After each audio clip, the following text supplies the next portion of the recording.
የኢትዮጵያን ሰላም የሚያናጋው 60 በመቶ የኢትዮጵያ ሀብታም ነው አሉ ጠቅላይ ሚኒስትር አብይ አህመድ። በዚች ሀገር ጠመንጃ አፈሙዝ በመያዝ ስልጣን መያዝ ማብቃት አለበት አሉ አቶ ጌታቸው ረዳ።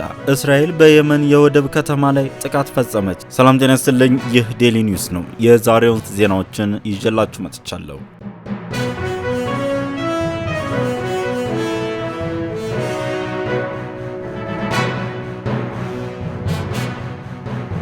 የኢትዮጵያን ሰላም የሚያናጋው 60 በመቶ የኢትዮጵያ ሀብታም ነው አሉ ጠቅላይ ሚኒስትር አብይ አህመድ። እየቀለባችሁ ፋይናንስ እያደረጋችሁ እኔን መልሳችሁ ሰላም ብትሉኝ አይሆንም። ሰላም ከፈለጋችሁ ፋይናንስ አታድርጉ። ጠቅላይ ሚኒስትር አብይ አህመድ ከመላው ሀገሪቱ ከተወጣጡ የንግዱ ማህበረሰብ ተወካዮች ጋር ውይይት አድርገው ነበር። በዚህም ወቅት ባለሀብቶች የሰላም ችግር በስራቸው ላይ እንቅፋት መሆኑን አንስተዋል። ጠቅላይ ሚኒስትር አብይ ስለ ሰላም በሰጡት ማብራሪያ ባለሀብቶች ጫካ ያሉትን ታጣቂዎች በገንዘብ መደገፍ ወይም ማበረታታት እንዲያቆሙ አሳስበዋል። ባለሀብቶች እውነተኛ ሰላም ፈላጊ ከሆኑ በጫካ ያሉ ኃይሎችን መደገፍና መቀለብ አቁመው ወደ ሰላም እንዲመጡ መምከር እንደሚጠበቅባቸው አስገንዝበዋል። ሰላም የሚፈልግ ካለ በእኛ በኩል ምንም ችግር የለውም፣ እንቀበላለን። እናንተ ብቻ ጫካ ብር አትላኩ። መንግስት በሰላም የሚመጡ አካላትን ተቀብሎ ለማወያየት ዝግጁ ነው ሲሉም ተናግረዋል። ህግ ማስከበር ስራችን ስለሆነም የሚቀጣም ካለ እንቀጣለን ሲሉ አክለዋል። ጠቅላይ ሚኒስትሩ የኢትዮጵያ ሀብታሞች የሀገሪቱን ሰላም በማደፍረስ ላይ 60 በመቶ አስተዋጽኦ ያደርጋሉ ሲሉ ገልጸዋል። እየቀለባችሁ ፋይናንስ እያደረጋችሁ እኔን መልሳችሁ ሰላም ብትሉኝ አይሆንም። ሰላም ከፈለጋችሁ ፋይናንስ አታድርጉም ሲሉም አሳስበዋል። የሰላም ችግር ትልቅ ኪሳራ ነው ያሉት ጠቅላይ ሚኒስትሩ ተቃዋሚዎቹም ሆኑ ባለሀብቶች ሰላምን የሚያረጋግጥ ግዴታ የመንግስት ብቻ አድርገው በመውሰድ ከኃላፊነት መሸሽ ተገቢ አይደለም ብለዋል። በሌላ በኩል መንግስት ኮንትሮባንድና ህገወጥ የመሳሪያ ዝውውርን ለመቆጣጠር ባዘጋጀው የፍተሻ ኬላዎች የኮቴ እያሉ ገንዘብ የሚጠይቁ አካላት እንዳሉ በውይይቱ ተነስቷል። ጠቅላይ ሚኒስትሩ በዚህ ጉዳይ ላይ በሰጡት ምላሽ እነዚህ የፍተሻ ኬላዎች የማይኖሩ ከሆነ ህገወጥ የጦር መሳሪያዎች እየገባ የሰዎችን ህይወት እንደሚቀጥፍ ተናግረዋል። ነገር ግን ገንዘብ ሳይጠየቅ ፍተሻ የሚደረግበትን መንገድ ለማመቻቸት መንግስት ከንግዱ ማህበረሰብ ጋር በትብብር ይሰራል ብለዋል።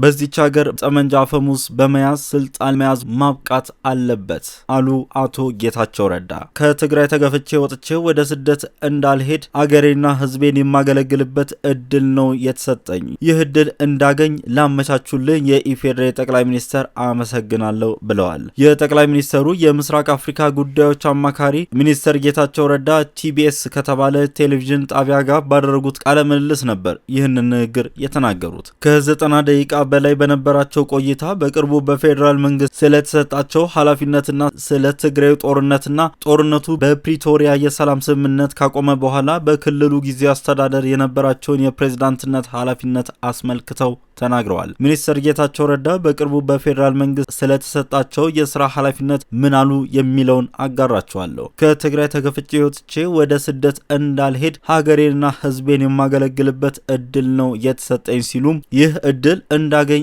ላመቻቹልኝ የኢፌዴሪ ጠቅላይ ሚኒስትር አመሰግናለሁ ብለዋል። የአፍሪካ ቀንድ ሰላም መሆን ከቀጠናው አልፎ ለኢትዮጵያም እፎይታ ይሰጣል። ዳግም ግጭት እንዳይቀሰቀስ የተቻለኝን ሁሉ እሰራለሁ ብለዋል። አሁን በተሰጠኝ የኃላፊነት ቦታ በአፍሪካ ቀንድ ዘላቂ ሰላም እንዲኖር አሟጥጬ እንድሰራ ከፍተኛ እድል ይፈጥርልኛል። ከአሁን በፊት ግጭት እንዲፈጠር የነበረኝ ሚና ይበቃል። አሁን በተመደብኩበት ቦታ በትግራይ በኢትዮጵያ እንዲሁም በአፍሪካ ቀንድ ሰላም እንዲሰፍን በመስራት ያለፈውን ጥፋቴን ለማካካስ እሰራለሁ። ሚኒስትር ጌታቸው ረዳ ወደ ሱዳን ስላደረጉት የመጀመሪያ ጉብኝት ምን አሉ? የኢፌዴሪ መንግስት በቅርቡ የሰጠኝ ኃላፊነት በመወከል የመጀመሪያ የሰላም መልእክት ለማድረስ ወደ ሰሜንና ደቡብ ሱዳን ተጉዣለሁ። ጉብኝቴም ውጤታማ ነበር ብለዋል። የጠቅላይ ሚኒስትሩ የሰላም መልእክት ለአልቡርሃንና እንዲሁም ለሌሎች አመራሮች አድርሰናል። በሰሜንና ደቡብ ሱዳን የሚታየው የሰላም እጦት እንዲያበቃ ጠቅላይ ሚኒስትር አብይ አህመድ አህመድ ያላቸውን ልባዊ ፍላጎት ለከፍተኛ አመራሮች አድርሰናል። መገዳደል እንዲያቆሙም መክረናል። ግጭት በማስወገድ የሀሳብ ልዩነት በሰላማዊ መንገድ በጠረጴዛ ማራመድና ማስተናገድ እንደሚችል ለሀገርና ለህዝብ መስራት እንደሚቻል ነግረናቸዋል። ከትግራይ ግጭት የግጭት አፈታት ትምህርት እንዲወስዱም ነግረናቸዋል። ጆሴፍ ስታሊን እንዳለው አንድ ሰው ከገደልክ ወንጀል ነው፣ 2 ሰው ከገደልክ ወንጀል ነው፣ ሚሊዮን ሰው ከገደልክ ግን ቁጥር ነው ይላል። ፖለቲከኞች ለሰው ህይወት ዋጋ መስጠት አለባቸው፣ በወጣቶች ደም መነገድ ማብቃት አለበት የሚል መልእክትም አስተላልፈናል ብለዋል። በአካባቢ ያሉ ኢትዮጵያውያን ስደተኞች ደህንነት እንዲጠበቅ መልእክት አስተላልፈናል ብለዋል። ስልጣን እኔ ከያዝኩ ቅዱስ ነው፣ ሌላው ከያዘው እርኩስ ነው የሚለው የፖለቲከኞች የእብደት አካሄድ መገራትና መቆም አለበት። በዚህች ሀገር በጠመንጃ አፈሙዝ በመታገስ ስልጣን ለመያዝ ማለትም ማብቃት አለበት። የትግራይ ጦርነት ለክልሉም ሆነ ለአገሪቱ እንዲሁም ለአህጉራችን ትልቅ ትምህርት መሆን ይገባዋል ብለዋል። ትግራይም ሆነች ኢትዮጵያ ካለፈው ግጭት ያተረፉት ምንም ነገር የለም። የትግራይ ፕሬዝዳንት ሆኜ በሁኔታዎች አለመመቻቸት ስራ እያለብኝ ያልሰራውት ብዙ ነው። ትግራይ ተመልሼ መስራት መዕለ መኖርን ነው የምፈልገው ብለዋል። የትግራይ ህዝብና ደህንነት እንዲጠበቅ አቅሜን አሟጥጬ እሰራለሁ። ወደ ህወሓት ከፍተኛ የአመራርነት ቦታ የጠቆመኝ እና ያመጣኝ ስብሃት ነጋ ነው። አንዳንድ የፖለቲካ ክፋቶች ከስብሃት ነጋ ጋር ነው የተማርኩት ብሏል። አሁን ያለው የህወሓት አመራር ከስህተቱ የማይማር ብቻ ሳይሆን ስህተቱ እንደ ሙያ ፕሮፌሽን የወሰደና የቆጠረ የደረቀ አመራር ነው ብሏል። ህወሓት 3000 አባላት አሉት፣ በአመራር ግን የታደለ የለም። የህወሓት አመራር ብቃት የለውም፣ መቀየር አለበት። ምክንያቱም ይህ ነው የሚባል የለውጥ ስትራቴጂ የለውምና። የህወሓት አመራር 99.99% ጥፋት ገና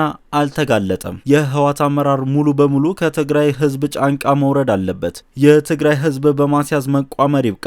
ይህ እስኪቀር ደግሞ ያለመታከት እታገላለሁ ብሏል ጌታቸው ረዳ።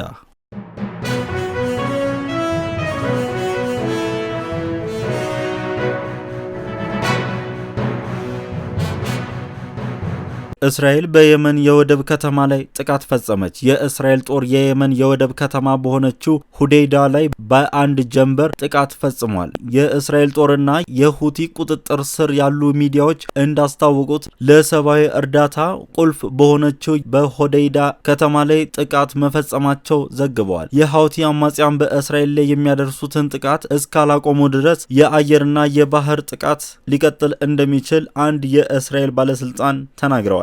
የሁቲ መረጃዎች እንዳመለከቱት ጥቃቱ በወደብ ላይ ያሉ 2 ምሰሶዎችን መጥቷል።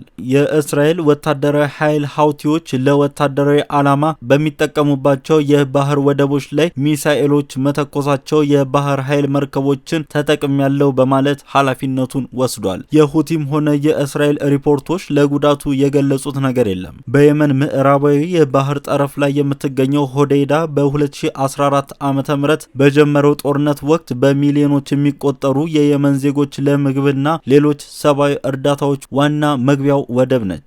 እስራኤል ሁቲዎችን በኢራን የሚደገፈው የሽብር ተግባር አካል በመሆን የጦር መሳሪያዎችን ለማስተላለፍ ተጠቅመውበታል የምትል ሲሆን በግንቦት ወር የአየር ጥቃት ኢላማዋን አድርጋለች። ይህ ዴሊ ኒውስ ነው። የዕለቱ ዜና እስካሁን ያሉት ነበር። መልካም ጊዜ